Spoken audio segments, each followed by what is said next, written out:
Hello everyone, I am Pranav. आज हम पढ़ेंगे क्लासिफिकेशन ऑफ सॉइल। हमने देख लिया था लास्ट इंडेक्स प्रॉपर्टीज़ तक के, ख़त्म हो गई थी index properties. Classification of soil इसके बाद स्टार्ट करेंगे, क्योंकि इंडेक्स प्रॉपर्टीज़ क्या थी, वो प्रॉपर्टीज़ जिसके बेसिस पे हम क्या करते थे, सॉइल को क्लासीफाई करते थे। ठीक है, तो ये सेकेंड चैप्टर है हमारा। सेकेंड चैप्टर में 4 मेथड है और कुछ नहीं है, काफ़ी सिंपल मेथड है। 3 तो काफ़ी ईजी है, फोर्थ वन थोड़ी लेंदी है। तो अभी इस वीडियो में हम 3 मेथड पढ़ेंगे एंड इसके बाद वाले इसमें हम फोर्थ मेथड पढ़ेंगे। ठीक है, तो मैं 4 मेथड्स के नाम लिख देता हूँ। फर्स्ट मेथड है पार्टिकल साइज डिस्ट्रीब्यूशन। सेकेंड है टेक्सचर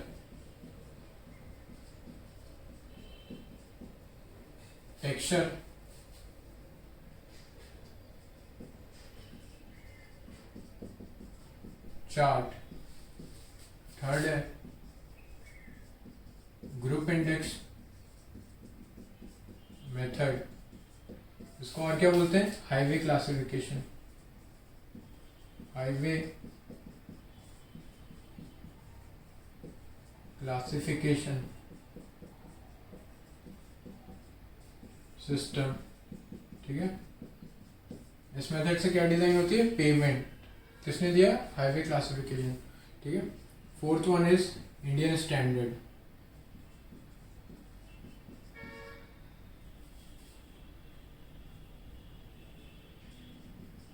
इंडियन स्टैंडर्ड क्लासिफिकेशन।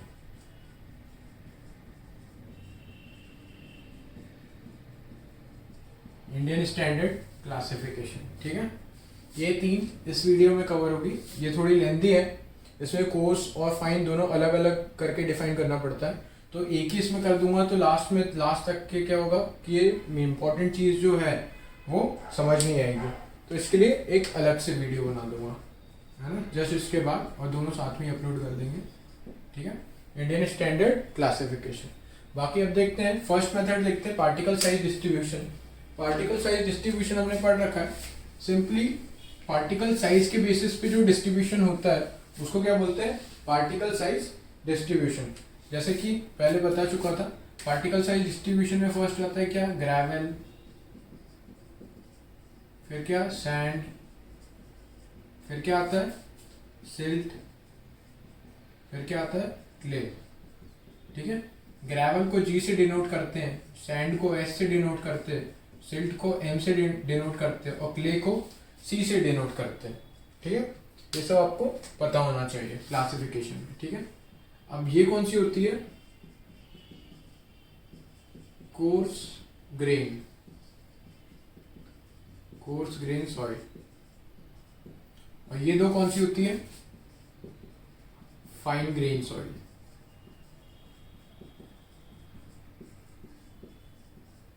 ठीक है, अब इनका क्या आता है इंपॉर्टेंट, पार्टिकल साइज 4.75 mm से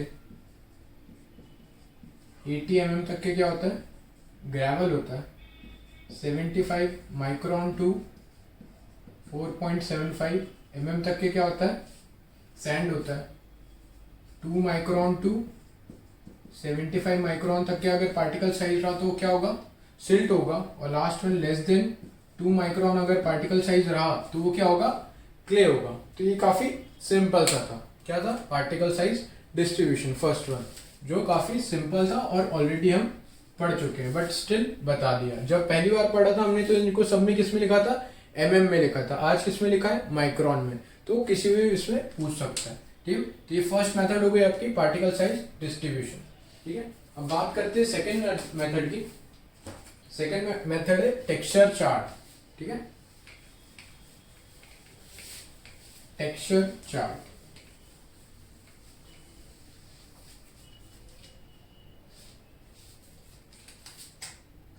second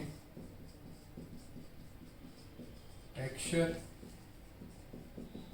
chart classification.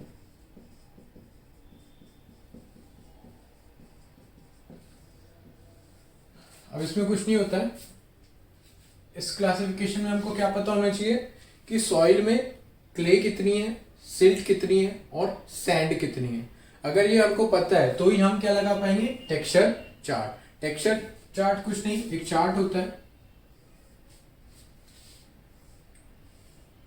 Triangular shape का, एक चार्ट होता है जिसमें एक साइड क्या होता है, एक साइड क्ले होता है, ठीक है, एक साइड सैंड होता है और एक साइड क्या होता है, सिल्ट होता है, ठीक है। जैसे इंडिया का मैप है, इंडिया के मैप में अलग अलग स्टेट्स हैं, वैसे ही एक ट्रायंगुलर टेक्सचर चार्ट होता है। अब इसमें क्या होगा, डिफरेंट डिफरेंट टेक्सचर्स बने होंगे, ठीक है, अलग अलग ऐसे।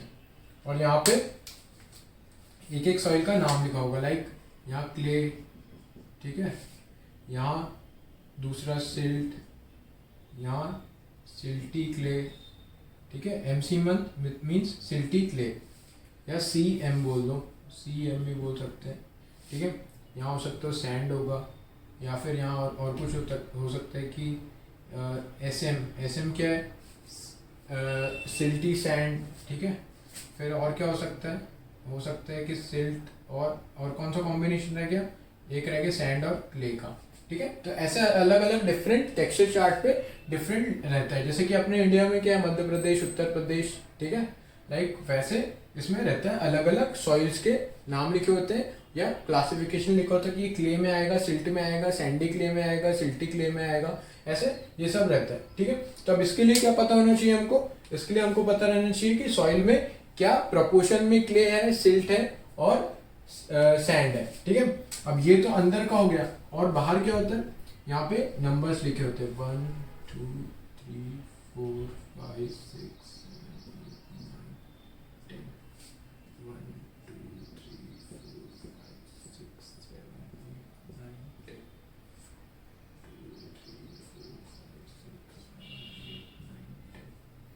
वैसे ये 0 है, 10 20 30 40 50 60 70 80 90 और ये क्या हो गया 100। वैसे ही क्या होगा यहाँ 0 10 20 30 40 50 60 70 80 90 और ये 100। 0 10 20 30 40 50 60 70 80 90 और ये क्या हो गया 100, ठीक है, ऐसा लिखा होता है। अब हमें क्या प्रपोर्शन पता होना चाहिए इसमें। मान लो कोई एक सैंड है, कोई एक सॉइल है, उस सॉइल में क्या है, क्ले है, क्ले कितना परसेंट है, मान लो 40% है, ठीक है, 40 50 ले लो, 60 ले लो, 60% क्ले है, ठीक है। दूसरा क्या है, सैंड है, सैंड कितना है, सैंड ले लो 20%, 20 30 35%। और सिल्ट ले लो, सिल्ट ले लो कितनी 5%, ठीक है। क्या ले लिया मैंने, एक रैंडम वैल्यूज ले ली कि क्ले ले लिया 60%, सैंड ले ली 35% और सिल्ट ले ली कितनी 5%, ठीक है। तो अब देखो क्ले कितना है 60%, तो 60 देखो कहाँ है, ये 60 है, तो 60 से एक ऐसी लाइन जा रही होगी, चार्ट के ऊपर ऐसी लाइंस बनी होगी, तो 60 से एक ऐसी लाइन आएगी, ठीक है, ये 60 से एक ये लाइन आ रही है, ये चलेगी, ठीक है। सैंड कितनी है 35%, 35% इधर कहीं होगा, तो ये 35%, ठीक है। और क्या है, एक 5% वाली लाइन होगी, ये यहाँ से 5%, ये अब देखो ये यहाँ कहाँ मिली, यहाँ पे कहीं मिली, तो ये कौन से रीजन में आ रहा है, क्ले रीजन में आ रहा है, ये कौन सा रीजन में आ रहा है, क्ले। तो इस सॉइल, ये सॉइल कैसी होगी, ये क्लेई सॉइल होगी, ठीक है, ये कैसी होगी, क्लेई सॉइल होगी। अब मान लो कि क्ले परसेंट, ये एक एग्जांपल हो गया। अब मान लो क्ले परसेंट कितना है, मान लो 20% क्ले है, सिल्ट 70% है, और क्या है, सैंड कितना है 10% है, ये दूसरा एग्जाम्पल, ठीक है। सैंड क्या है 10% है, तो मान लो ये क्ले कितना है 20, ये 20 से यहाँ लाइन खींच दी, ये कितनी है 70, ये 70 से ये लाइन 70 से क्रॉस होते जा रही है, ठीक है। और सैंड कितनी है सैंड है 10%, तो ये 10% वाली लाइन, ठीक है। ये सारी लाइंस कहाँ क्रॉस हो रही, ये, तो ये क्या है, यहाँ SC लिखा हुआ था, मतलब क्या है, मतलब क्या है, सैंडी क्ले। ये कैसी होगी, SC, सैंडी क्ले, ठीक है। ये नाम भी मैंने ऐसे रैंडमली लिया है, वो चार्ट पे इंडिविजुअली अलग अलग नाम लिखा होता है, ठीक है। गूगल पे करना, सर्च करना टेक्सचर चार्ट, तो आपको टेक्सचर चार्ट मिल जाएगा, ठीक है। अब ये क्वेश्चन नहीं आ सकता, क्यों, अगर ये क्वेश्चन आएगा तो आपको टेक्सचर चार्ट, उनको टेक्सचर चार्ट देना पड़ेगा क्लासिफिकेशन के लिए, ठीक है। अगर टेक्सचर चार्ट दे दिया तो मैंने बता ही दिया कि कैसे निकालते हैं, जितना जितना परसेंटेज है वाली लाइन पकड़ के आगे बढ़ते जाओ और एक कॉमन पॉइंट पे पहुंच जाओ, जो कॉमन पॉइंट के ऊपर नाम लिखा होगा वो उस सॉइल का कैटेगराइज कर देगा। लाइक यहाँ पे पहुंचे थे तो क्ले था, तो ये क्ले आ गया, ठीक है। यहाँ पे पहुंचे तो SC था, तो ये सैंडी क्ले हो गई, ठीक है। ये हो गई आपकी सेकेंड मेथड। अब बात करते हैं थर्ड मेथड की।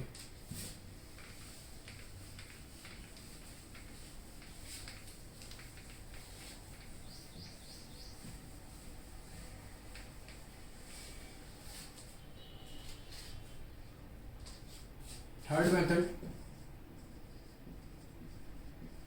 हाईवे रिसर्च क्लासिफिकेशन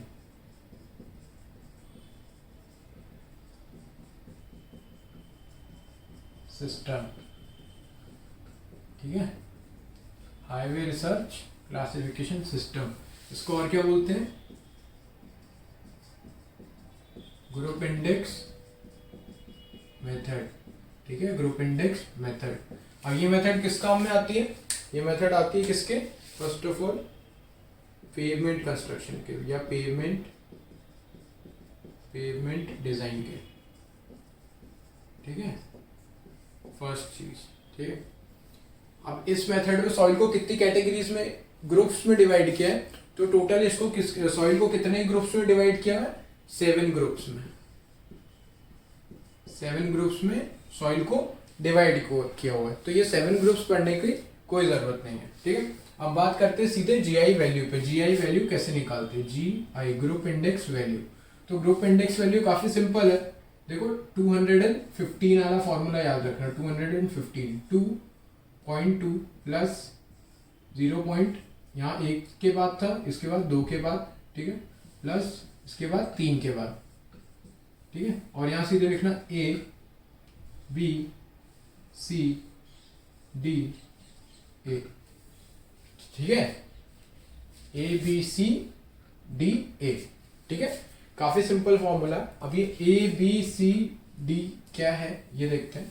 ये तो क्या होगी, ग्रुप इंडेक्स का फॉर्मूला हो गया। ये क्या हो गया, ग्रुप इंडेक्स का फॉर्मूला हो गया कि ग्रुप इंडेक्स अगर आया तो ये फॉर्मूला लगेगा। अब बात आती है ए की। ए क्या होता है, ए की वैल्यू कैसे निकालोगे, ए की वैल्यू निकलेगी परसेंटेज पासिंग 75 माइक्रोन, ठीक है, -35, ठीक है। क्या, परसेंटेज पासिंग 75 माइक्रोन -35। बी की वैल्यू कैसे आएगी, same, percentage passing 75 micron minus कितना आ रहा है, 15 आएगा, ठीक है। सी और आखिरी में डी। सी क्या होगा, WL -40 और IP क्या होगा, IP -10, ठीक है। ये होगा इसकी वैल्यूज होगी, ठीक है। अभी 75 माइक्रोन पासिंग क्या है, सीव एनालिसिस करेंगे, जब सीव एनालिसिस करेंगे तो 75 माइक्रोन को कितने इसने पास कर दिया, कितने वेट 75 माइक्रोन को पास कर चुका है, कितना परसेंटेज फाइनेंस 75 माइक्रोन को पास कर गया, -35।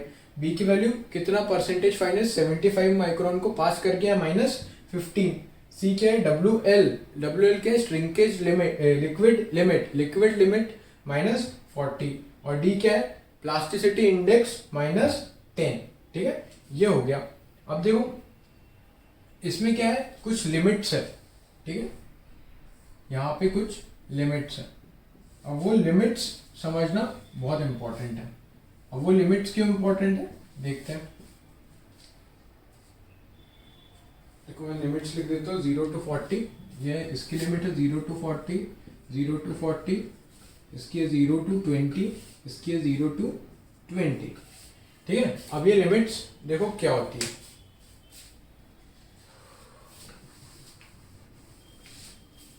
अब देखो परसेंटेज फाइनेस 75 माइक्रोन, ठीक है, परसेंटेज पासिंग 75 माइक्रोन माइनस 35, ठीक है।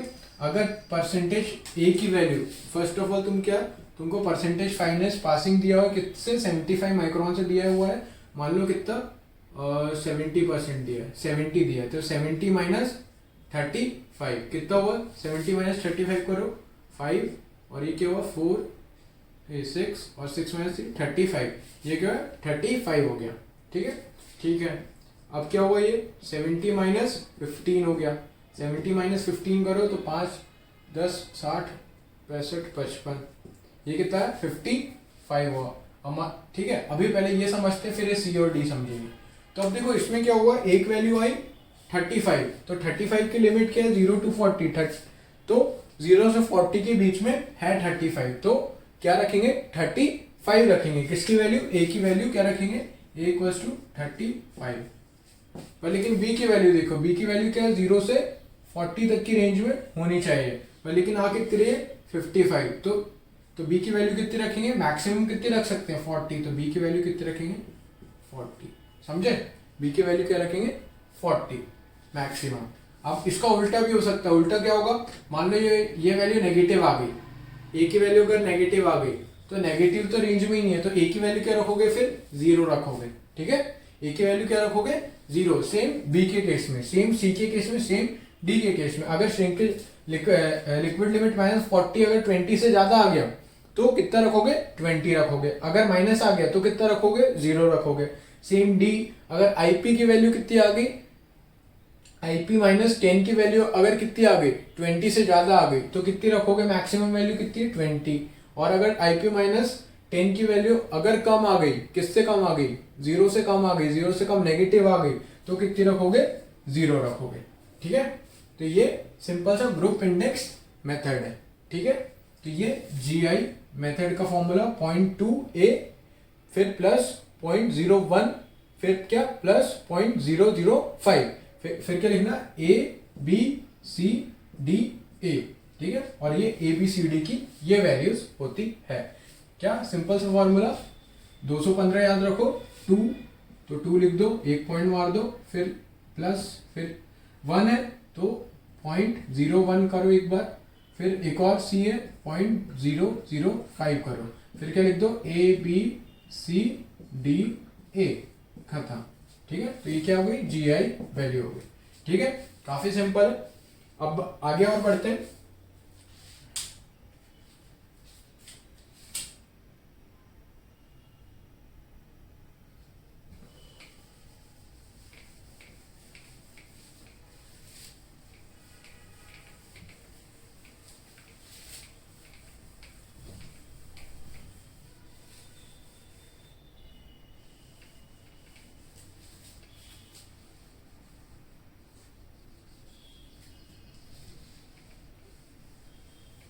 अब इसका क्या है, एक चार्ट है, तो वो चार्ट हम बना लेते हैं, ठीक है।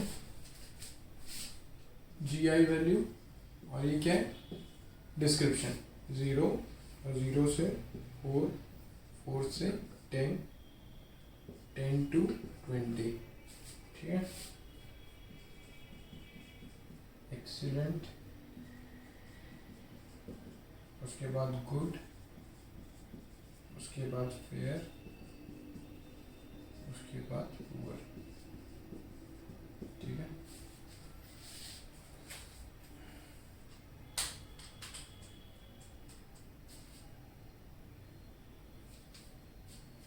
अब देखो जीआई की वैल्यू क्या किस रेंज में आनी चाहिए, जीआई की वैल्यू 0 से 20, मैक्सिमम वैल्यू कितनी है इसकी, GI की मिनिमम वैल्यू, GI मिनिमम कितनी है 20, और GI मैक्सिमम कितनी है, ये क्या है 20। ये GI की वैल्यू की बात करो, ABCD खत्म हो गया, अब GI की वैल्यू।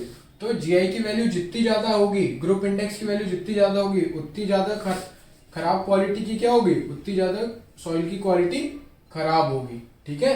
और जितनी कम GI वैल्यू की उतनी अच्छी सॉइल की क्वालिटी होगी, ठीक है। तो इससे क्या पेवमेंट डिजाइन में इसकी हेल्प होती है। लाइक GI वैल्यू अगर 0 है तो एक्सीलेंट पेवमेंट वर्क होगा, सब बेस और बेस कोर्स ये सब अच्छा होगा, ठीक है। तो उसके लिए क्या है कि ज्यादा मेहनत नहीं करनी पड़ेगी। अगर पुअर रहे तो हमको सॉइल स्टेबलाइजेशन, रोलिंग वोलिंग, कॉम्पैक्शन ये सब करना पड़ेगा, ठीक है। तो अभी चार्ट देख लो, 0 अगर रही तो एक्सीलेंट बोलेंगे, 0 to 4 रहे तो गुड, 4 to 10 फेयर, और 10 to 20 पुअर, ठीक है। तो ये एक चार्ट हो गया इसका, किसका, ग्रुप इंडेक्स का, ठीक है। तो ये कभी कभी पूछ लेता है, और कभी कभी ये भी पूछ लेता है कि GI की मैक्सिमम वैल्यू कितनी होगी। GI की मैक्सिमम वैल्यू होगी 20, 40 मत लिखना, कंफ्यूज हो जाते, क्यों, A और B की रेंज क्या थी, 0 to 40, 0 to 40, तो तुम लोग 40 लिख के आ जाते। पर वो क्या पूछता है, ग्रुप इंडेक्स की वैल्यू, ग्रुप इंडेक्स की मैक्सिमम वैल्यू पूछता है। तो ग्रुप इंडेक्स की मैक्सिमम वैल्यू कितनी होती है, 20, ठीक है। अब बात करते हैं फोर्थ वन कौन सी, इंडियन स्टैंडर्ड्स, ठीक है। एक मिनट टाइम देख लेते कितना हो गया, टाइम हुआ है 20 मिनट्स, ठीक है। GI की मैक्सिमम वैल्यू होगी। अब फोर्थ वन आती है कौन सी, इंडियन स्टैंडर्ड, ठीक है। इंडियन स्टैंडर्ड के लिए अगला वीडियो बना देते हैं, ठीक है, वो थोड़ी लेंथी है। उससे पहले हमको CU क्या होता है, CC क्या होता है, ये सब पढ़ना पड़ेगा, ठीक है। तो नेक्स्ट वीडियो में हम पढ़ते हैं क्या, CU कोएफिशिएंट ऑफ कर्वेचर और कोएफिशिएंट ऑफ यूनिफॉर्मिटी, CU और CC, ठीक है। उसके बाद क्या पढ़ेंगे, इंडियन स्टैंडर्ड, क्योंकि उसमें काम आएगा क्या, CU और CC उसमें आएंगे। तो फिर ये पता होना चाहिए कि क्या CU होता है और क्या CC होता है, ठीक है। एक कोएफिशिएंट ऑफ कर्वेचर आपने सर्वे में पढ़ा होगा, एक कोएफिशिएंट ऑफ कर्वेचर कहाँ है, सॉइल मैकेनिक्स में। तो अभी हम वो पढ़ेंगे, ठीक है। चलिए इस वीडियो में इतना ही, मिलते हैं नेक्स्ट वीडियो में, थैंक यू।